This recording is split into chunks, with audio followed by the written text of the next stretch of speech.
Hey BookTube, I want to tell you real fast, it won't take me very long at all, about the Dactyl Hill Squad by Daniel Jose Older. So this book has been on my shelf for ever, maybe not ever, but for a long time, and I hadn't read it. I am one of those people who doesn't tend to read the books that are on my shelf. I use the library a lot. I use interlibrary loan a lot, and we've got a great system here in Monroe County. I tend to do a lot of library books, but if there's a positive that has come out of sheltering in place and lots of public places being closed, is that it's really taken me back to my bookshelves. So this book, I was really excited about it when it came out, and I bought it, I think on the day that it dropped.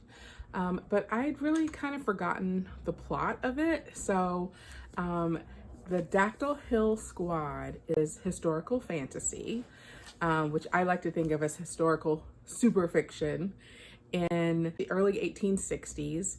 And what's happening is it's about 2.5 years after the very beginning of the Civil War. So the Civil War is happening, and instead of horses and cows being the beasts of burden and war, it's dinosaurs. So dinosaurs have not gone extinct in this world, and there are animals that have been domesticated. So it is a group of Black and Latinx orphans who lose their orphanage to fire, which was a real event, or based on a real event during the Civil War.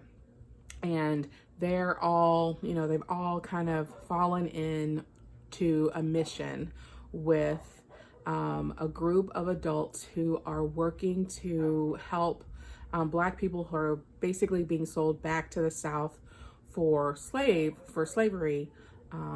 They're helping this group of adults. So basically what's happened is that the Civil War is going on, and the North starts to conscript white soldiers to fight in the war, which causes riots from white people who don't want to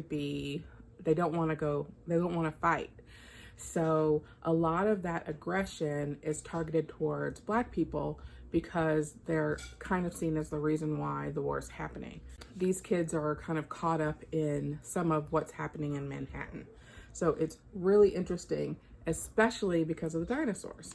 So I totally recommend this book. It's middle grade. The lead character is 12 years old. And she's a girl, which is always amazing. And she finds out that she is really able to communicate with dinosaurs in ways that other people aren't able to do. So can you imagine what that would be like to get on the back of a dinosaur and realize that you can understand what it's saying to you? That is insane and crazy awesome to do. So she comes into this gift of hers in the middle of all of this tragedy. So I totally recommend this, and I will definitely be looking up book 2, which I hope is out. Maybe I'll look that up. See you soon.